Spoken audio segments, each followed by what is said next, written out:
Hallelujah. യേശുവേ സ്തോത്രം, യേശുവേ നന്ദി. വിശുദ്ധ മത്തായി ശ്ലീഹായുടെ സുവിശേഷം 9-ാം അധ്യായം 13-ാം തിരുലിഖിതം.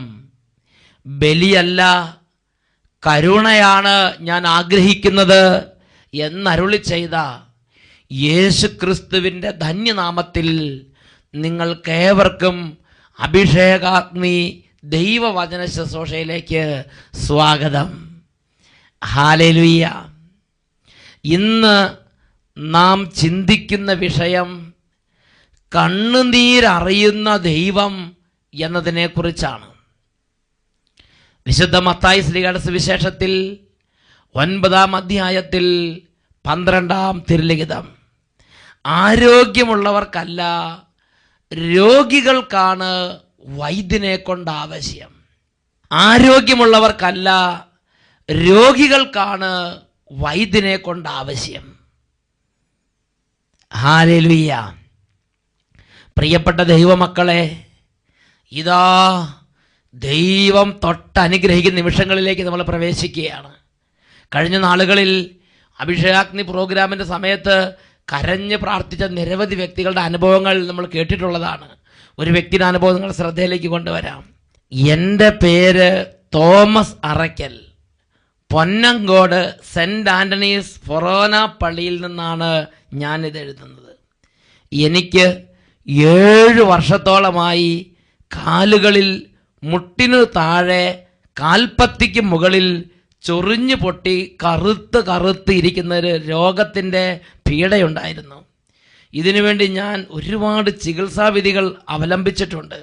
ആയുർവേദവും അലോപ്പതിയും ഹോമിയോ ചികിത്സകളും 7 വർഷത്തോളം എൻ്റെ ശരീരത്തിൽ ഞാൻ ചെയ്തുകൊണ്ടിരുന്നു.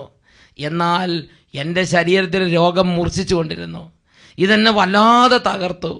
കുടുംബത്തിലും എനിക്കും മാനസികമായി ഇത് വലിയ ബുദ്ധിമുട്ടുണ്ടാക്കി. അങ്ങനെ ഇരിക്കുമ്പോൾ 6 മാസങ്ങൾക്ക് മുമ്പ് ഒരു ദിവസം ഷാലോം TV-യിൽ അഭിഷേകാഗ്നി പ്രോഗ്രാം വീട്ടിൽ എല്ലാവരും കാണുവാനിടയായി. അപ്പോൾ എൻ്റെ കാലിലെ വീർത്ത് പൊട്ടി ചൊറിഞ്ഞു പൊട്ടുന്ന അവസ്ഥ പൂർവാധികം മൂർച്ഛിച്ചിരിക്കുകയായിരുന്നു. ഞങ്ങളെല്ലാവരും കൂടി ഏക മനസ്സോടെ യേശുവിൻ്റെ പരിശുദ്ധ നാമത്തെ വിളിച്ച് കരഞ്ഞു പ്രാർത്ഥിച്ചു. അത്ഭുതമെന്ന് പറയട്ടെ, അന്ന് രാത്രിയോടുകൂടെ എൻ്റെ കാലിലെ രോഗം എൻ്റെ ശരീരത്തിൽ നിന്ന് വിട്ടുപോയി. പിന്നീട് ഇന്ന് വരെ ആ രോഗം എന്നെ അലട്ടിയിട്ടില്ല. യേശുക്രിസ്തുവിൻ്റെ നാമത്തെ ഞാൻ മഹത്വപ്പെടുത്തുന്നു. പാലക്കാട് രൂപതയിലുള്ള താവളം സഗിയോൻ ധ്യാന കേന്ദ്രത്തിൻ്റെ അടുത്തുള്ള പൊന്നങ്കോട് ഫൊറോന പള്ളിയിൽ നിന്ന് ആ ദൈവപൈതൃക അനുഭവം സാക്ഷ്യപ്പെടുത്തുകയാണ്. പ്രിയപ്പെട്ട സഹോദരങ്ങളെ, 2 കരങ്ങൾ ഉയർത്തി കർത്താവിൻ്റെ സന്നിധിയിൽ സമയം നമുക്ക് പ്രാർത്ഥിക്കാം. എല്ലാവരും കരങ്ങൾ ഉയർത്തി സ്തുതിക്കട്ടെ. ദൈവത്തിൻ്റെ ശക്തി ഓരോ കുടുംബങ്ങളിലേക്ക് ഇടപെടുകയാണ്.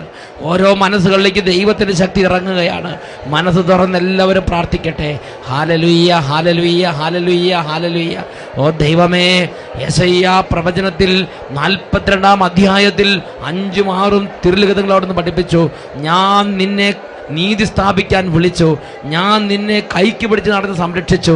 അന്തർക്ക് കാഴ്ച നൽകുന്നതിനും തടവറകളിൽ ഇരിക്കുന്നവരെ കാരാഗൃഹത്തിൽ നിന്നും അന്ധകാരത്തിൽ ഇരിക്കുന്നവർ ഇരുട്ടറയിൽ നിന്നും പുറത്തു കൊണ്ടുവരുന്നതിന് വേണ്ടി ഞാൻ നിന്നെ ജനത്തിന് ഉടമ്പടിയും ജനതകൾക്ക് പ്രകാശവുമായി നൽകിയിരിക്കുന്നു. ഞാനാണ് കർത്താവ്, അതാണ് എൻ്റെ നാമം. ഓ ദൈവമേ, അങ്ങയുടെ നാമത്തിൻ്റെ അത്ഭുത ശക്തി ഇപ്പോൾ വ്യാപരിക്കട്ടെ. അവിടുന്ന് തിരുസഭയ്ക്ക് നൽകിയിരിക്കുന്ന പൗരോഹിത്യത്തിന് അധികാരം ഉപയോഗിച്ച് ഈ കുടുംബങ്ങളിൽ നിന്ന് തിന്മയുടെ ആധിപത്യങ്ങളെ ശാസിച്ച് ബഹിഷ്കരിക്കുന്നു. വിട്ടുമാറി പോവട്ടെ. Hallelujah, hallelujah. യേശുവേ ആരാധന, ആരാധന, ആരാധന.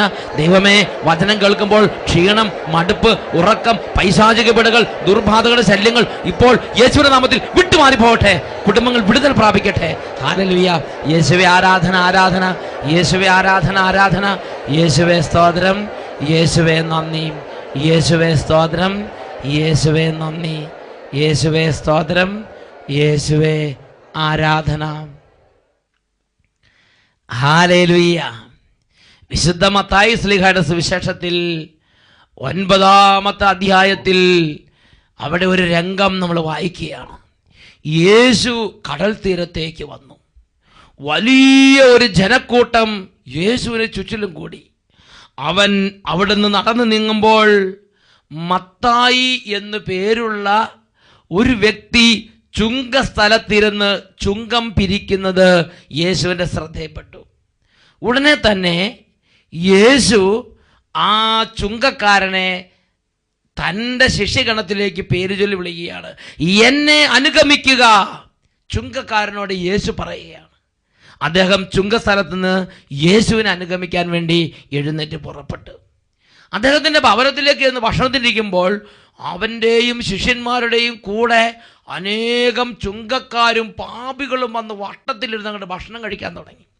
ചുങ്കക്കാരും പാപികൾ എന്ന് പറഞ്ഞാൽ ആ സമൂഹത്തിൽ ചുങ്കക്കാരും പാപികളും അങ്ങേയറ്റം നികൃഷ്ടരായി കണക്കാക്കപ്പെട്ടിരിക്കുകയായിരുന്നു. ഫരീസയരും സദുക്കായരും അങ്ങനെയുള്ള ഉയർന്ന വർഗമുണ്ട്.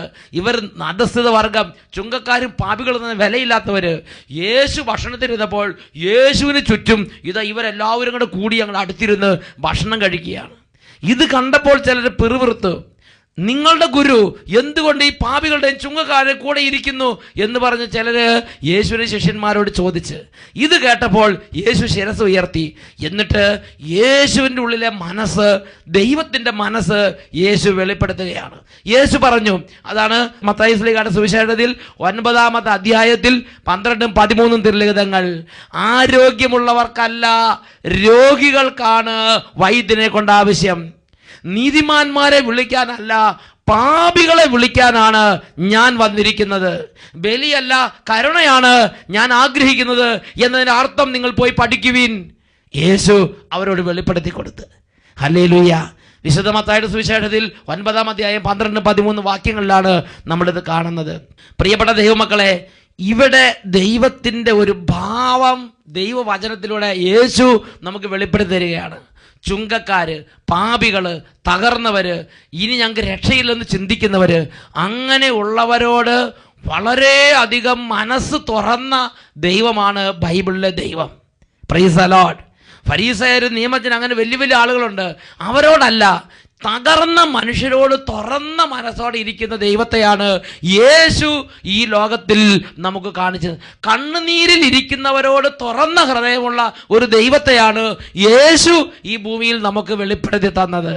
വിശുദ്ധ മത്തായിയുടെ സുവിശേഷത്തിൽ തന്നെ 8-ാമത്തെ അധ്യായത്തിൽ 5 മുതൽ തിരുലിഖിതങ്ങൾ, അവിടെ നമ്മളൊരു രംഗം കാണുന്നുണ്ട്. യേശു കഫർനാമിലേക്ക് വന്നു.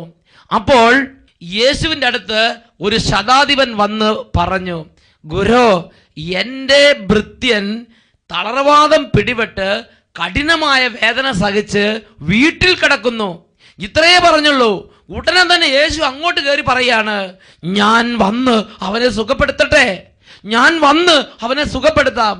ഇതാ യേശു ആ ശതാധിപന്റെ കൂടെ ആ വീട്ടിലേക്ക് പുറപ്പെടുകയാണ്. ഹല്ലേലൂയ. നോക്കുക, കണ്ണുനീരിലിരിക്കുന്ന ഒരു മനുഷ്യൻ ആ വീട്ടിൽ കിടക്കുകയാണ്. കണ്ണുനീരിലിരിക്കുന്ന ഒരു മനുഷ്യൻ ആ വീട്ടിൽ കിടക്കുകയാണ്. ആ വീട്ടിൽ കിടക്കുന്ന ആ ഒരു മനുഷ്യന് വേണ്ടി യേശു ശതാധിപന്റെ കൂടെ ആ വീട്ടിലേക്ക് ഞാൻ വന്ന് അവനെ സുഖപ്പെടുത്താം എന്ന് പറഞ്ഞ് അങ്ങോട്ട് ഇറങ്ങി പുറപ്പെട്ട് പോവുകയാണ്. ഹല്ലേലൂയ. പ്രിയപ്പെട്ട സഹോദരങ്ങളെ, കണ്ണുനീരിൽ ഇരിക്കുന്നവരോട് തുറന്ന ഹൃദയമുള്ള ഒരു ദൈവമാണ് കർത്താവായ യേശു ക്രിസ്തു. മനുഷ്യപുത്രനും ദൈവപുത്രനുമായ യേശു ക്രിസ്തു കണ്ണുനീരിൽ ഇരിക്കുന്നവരോട് തുറന്ന ഹൃദയമുള്ള ഒരു ദൈവമാണ്. ഇത് ഇന്നും പ്രസക്തമാണ്. ഇന്ന് എനിക്ക് നിങ്ങൾക്കൊരു തകർച്ചയുണ്ടെങ്കിൽ, ഒരു പരാജയമുണ്ടെങ്കിൽ, ഒരു വേദനയുണ്ടെങ്കിൽ, ആ വേദനയുടെ നടുവിൽ ജീവിക്കുന്ന ഈ ദൈവത്തെ ഒന്ന് വിളിച്ചു നോക്കൂ. മകനെ, മകളെ, നീ നിന്റെ ഹൃദയത്തിൽ ദൈവത്തെ ഒന്ന് വിളിച്ചു നോക്കൂ. ഈ യേശുവിനൊന്ന് വിളിച്ചു നോക്കൂ. അവിടെ അത്ഭുതകരമായ വ്യത്യാസം ഉണ്ടാകും. ഒരു വ്യക്തിയുടെ അനുഭവം ആ വ്യക്തി എഴുതി അറിയിച്ചിരിക്കുന്നത് നിങ്ങളുടെ ശ്രദ്ധയിലേക്ക് കൊണ്ടുവരാം.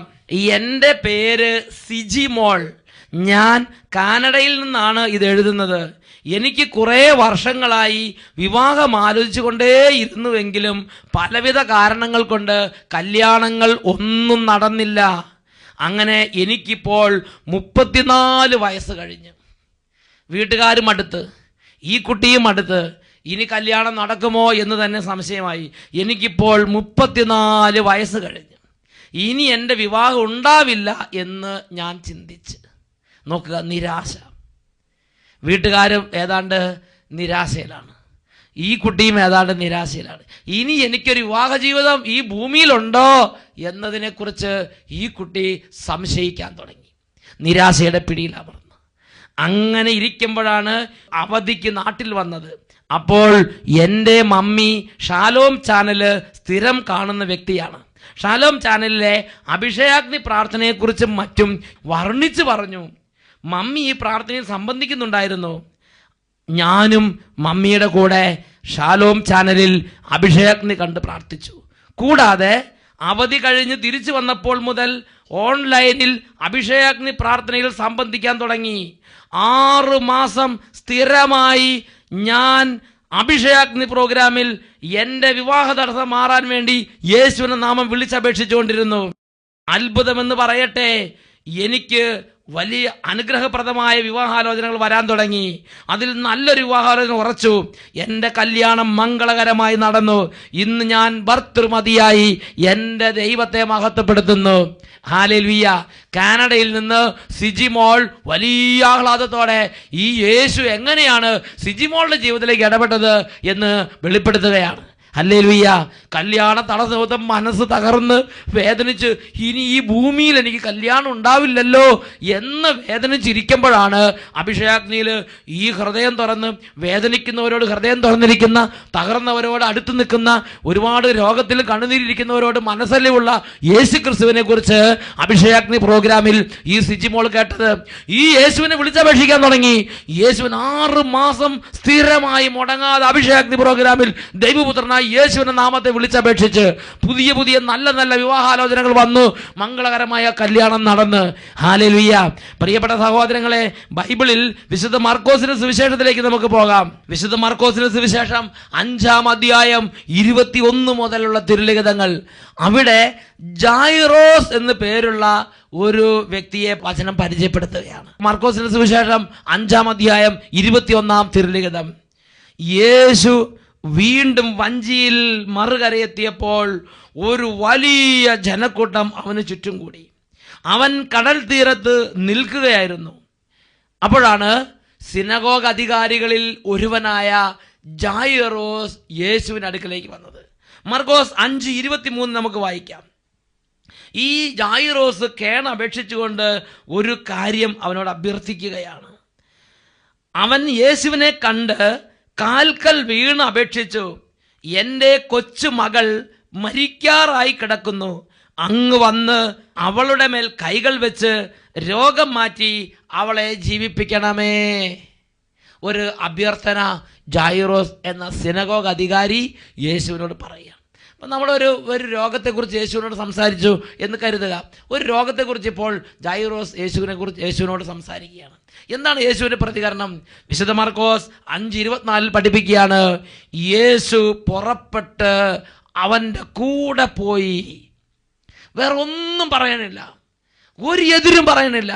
യേശുവിൻ്റെ മനസ്സലിഞ്ഞ്, യേശുവിൻ്റെ ഹൃദയം തുറന്ന്, ഇതാ മരിക്കാറായി ഒരു കുട്ടി വീട്ടിൽ കിടക്കുന്നു എന്ന് കേട്ടതും യേശുവിൻ്റെ ഹൃദയം ആ വേദന സഹിക്കുന്ന മനുഷ്യന് വേണ്ടി തുറന്ന്, ഇതാ യേശു പറയാണ്. മർക്കോസ് 5:24 പഠിപ്പിക്കുകയാണ്. യേശു ഉടനെ പുറപ്പെട്ട് അവൻ്റെ കൂടെ പോയി.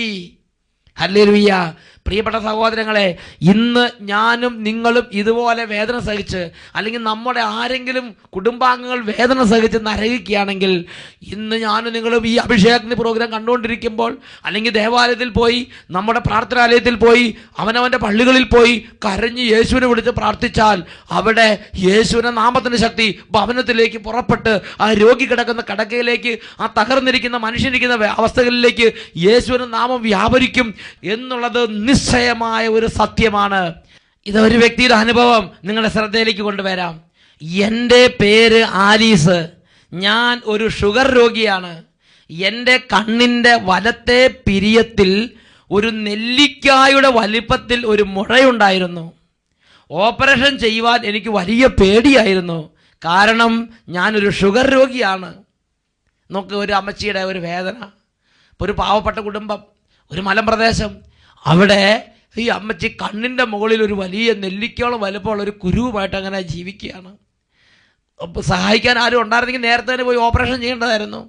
അതുമാത്രമല്ല, ഷുഗർ രോഗി ആയതുകൊണ്ട് ഓപ്പറേഷൻ ചെയ്യാൻ പേടിയാണ്. ഇങ്ങനെ ആ ഒരു വേദന സഹിച്ച അങ്ങനെ ആ മലമ്പ്രദേശത്ത് ജീവിക്കുകയാണ്.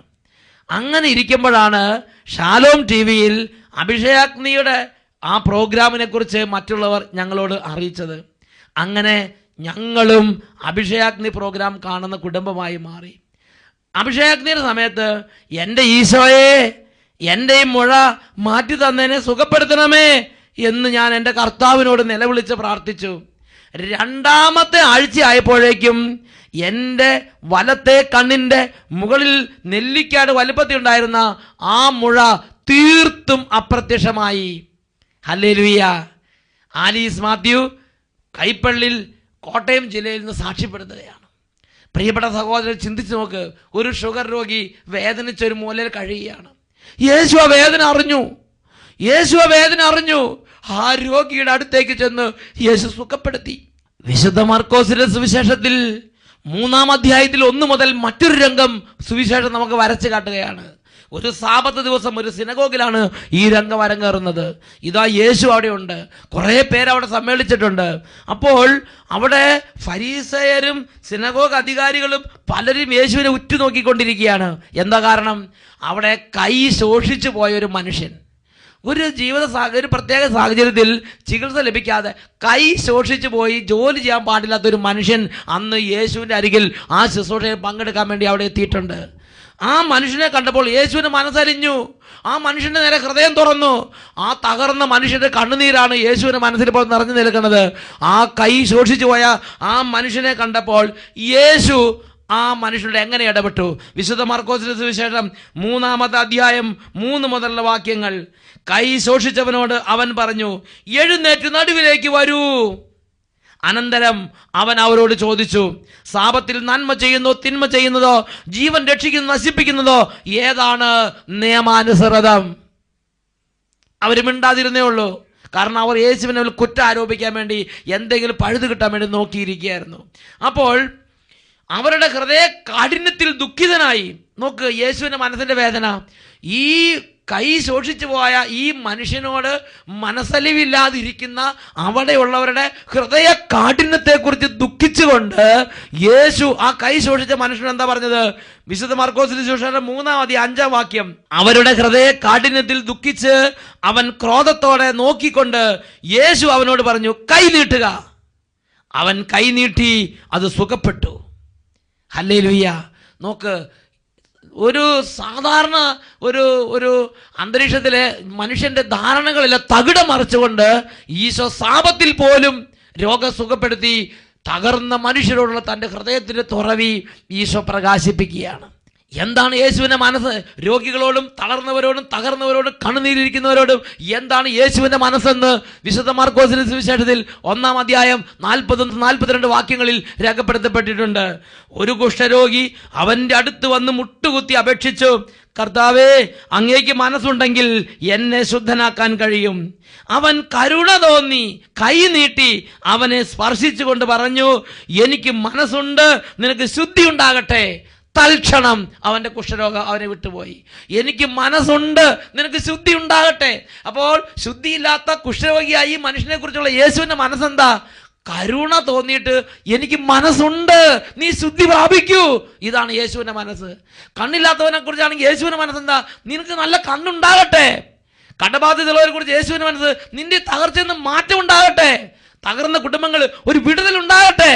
പ്രിയപ്പെട്ട സഹോദരങ്ങളെ, തകർന്നവരോട് മനസ്സലിവുള്ള കർത്താവാണ് ബൈബിളിലെ ദൈവം. പ്രിയപ്പെട്ട സഹോദരങ്ങളെ, തകർന്നവരോട് മനസ്സലിവുള്ള കർത്താവാണ് ബൈബിളിലെ ദൈവം. യോഹന്നാന്റെ സുവിശേഷത്തിൽ 8-ാം അധ്യായത്തിൽ 37-ാം വാക്യത്തിൽ യേശു പഠിപ്പിച്ചു, എൻ്റെ പിതാവ് എനിക്ക് തരുന്നവരെല്ലാം എൻ്റെ അടുക്കൽ വരുന്നു. എൻ്റെ അടുക്കൽ വരുന്നവരെ ഞാൻ ഒരു നാളും തള്ളിക്കളയുകയില്ല.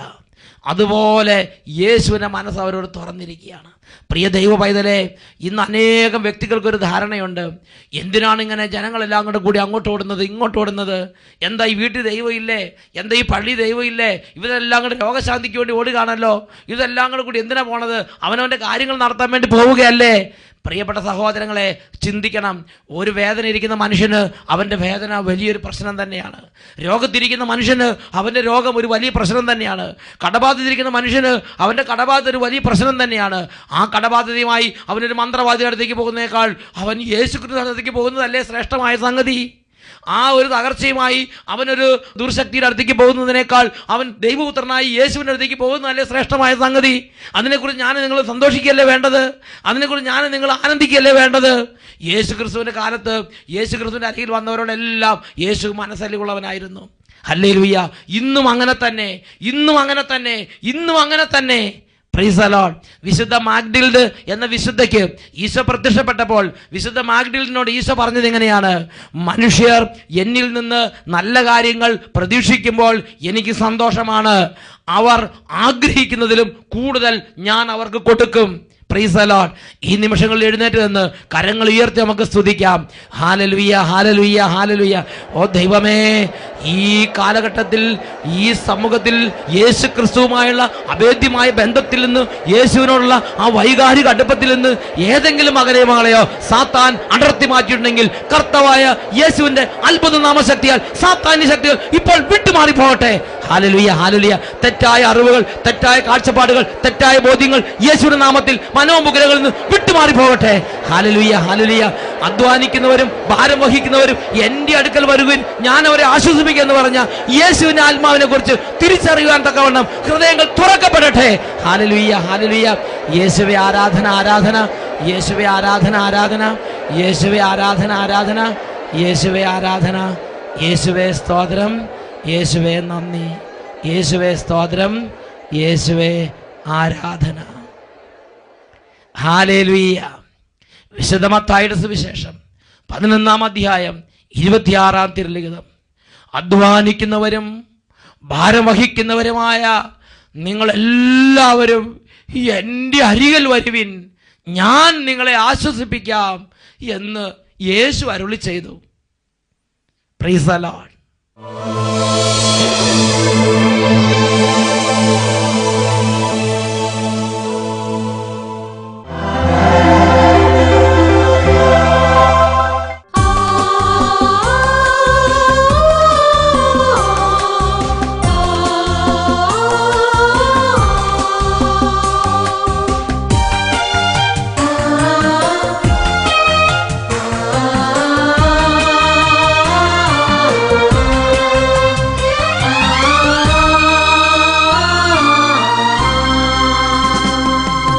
തിരുവോസ്തിയേ സ്നേഹകൂദാശയേ ആത്മാവിലണയാത്ത തിരിനാളമേ, അകലാതെ നീ എൻ്റെ അകതാരിൽ വരണേ, നിത്യമാം ജീവന്റെ വഴിയാകണേ.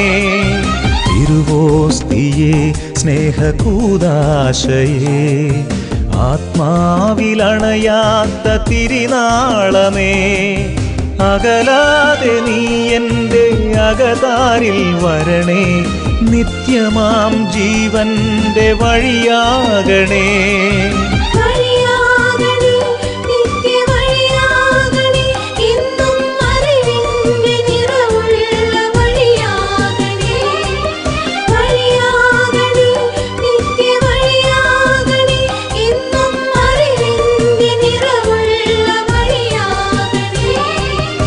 തിരുവോസ്തിയേ സ്നേഹകൂദാശയേ ആത്മാവിലണയാത്ത തിരിനാളമേ. വിശുദ്ധ മത്തായിയുടെ സുവിശേഷം 18-ാം അധ്യായം 18-ാം തിരുലിഖിതം. നിങ്ങൾ ഭൂമിയിൽ ബന്ധിക്കുന്നതെല്ലാം സ്വർഗത്തിലും ബന്ധിക്കപ്പെട്ടിരിക്കും, നിങ്ങൾ ഭൂമിയിൽ അഴിക്കുന്നതെല്ലാം സ്വർഗത്തിലും അഴിക്കപ്പെട്ടിരിക്കും. ഈ നിമിഷങ്ങളിൽ 2 കരങ്ങളും കർത്താവിൻ്റെ സന്നിധിയിലേക്ക് ഉയർത്തി നമ്മുടെ കുടുംബത്തിൽ നിന്നും ജീവിതത്തിൽ നിന്നും ഓരോ തരത്തിലുള്ള ഉപദ്രവങ്ങൾ വിട്ടുപോകാൻ വേണ്ടി ആഗ്രഹിക്കാം. 2 കരങ്ങൾ ഉയർത്തി ഓരോ കുടുംബാംഗങ്ങളും അനുഭവിക്കുന്ന ബുദ്ധിമുട്ട് എന്താണോ, ഇപ്പോൾ അനുഭവിച്ചുകൊണ്ടിരിക്കുന്ന തടസ്സങ്ങൾ എന്താണോ, വേദനകൾ എന്താണോ, ആ അന്ധകാരത്തിലേക്കും കണ്ണുനീരിലേക്കും തകർച്ചകളിലേക്കും ദൈവശക്തി വ്യാപരിക്കാൻ ആഗ്രഹിച്ച് യേശുവിന്റെ നാമത്തെ വിളിച്ച് സ്തുതിക്കട്ടെ. Hallelujah, hallelujah, hallelujah. ഓ ദൈവമേ, ഉന്നതങ്ങളിൽ നിന്നുള്ള ശക്തി ഇടിമിന്നൽ പോലെ വ്യാപരിക്കട്ടെ. ദൈവമേ ആകാശം ചായിച്ചിറങ്ങി വരണമേ. യേശയ്യ 64:1 കർത്താവേ ആകാശം പിളർന്ന് ഇറങ്ങി വരണമേ. ഇപ്പോൾ ഈ കുടുംബങ്ങളിൽ കാലങ്ങളായി അനുഭവിച്ചുകൊണ്ടിരിക്കുന്ന ഓരോ കണ്ണുനീരിലേക്ക് അങ്ങയുടെ കരുണ വ്യാപരിക്കട്ടെ കർത്താവേ. രോഗികൾ ഇപ്പോൾ യേശുവിന്റെ നാമത്തിൽ സൗഖ്യം പ്രാപിക്കട്ടെ. രോഗക്കിടക്ക് ഇവിടെ ചാടി എഴുന്നേൽക്കട്ടെ. ഓ ദൈവമേ, ബാലികാബാലന്മാരെയും കുഞ്ഞുമക്കളെയും അവിടുന്ന് സ്പർശിക്കണമേ കർത്താവേ. തകർന്നുകൊണ്ടിരിക്കുന്ന കുടുംബങ്ങളിൽ നിന്ന് സാമ്പത്തിക തകർച്ചകൾ യേശുനാമത്തിൽ വിട്ടുമാറിപ്പോകട്ടെ. പഠിക്കാൻ കഴിയാത്ത കുട്ടികൾക്ക് പഠന മേഖലയുള്ള ഓരോ ബന്ധനങ്ങളും യേശുനാമത്തിൽ മാറിപ്പോകട്ടെ. കുഞ്ഞുങ്ങളുടെ ബുദ്ധി തെളിഞ്ഞു വരട്ടെ എന്ന് പ്രാർത്ഥിക്കുന്നു. Hallelujah, hallelujah. യേശുവേ ആരാധന, ആരാധന. യേശുവേ ആരാധന, ആരാധന. Hallelujah, hallelujah. യേശുവേ സ്തോത്രം, യേശുവേ നന്ദി, യേശുവേ സ്തോത്രം.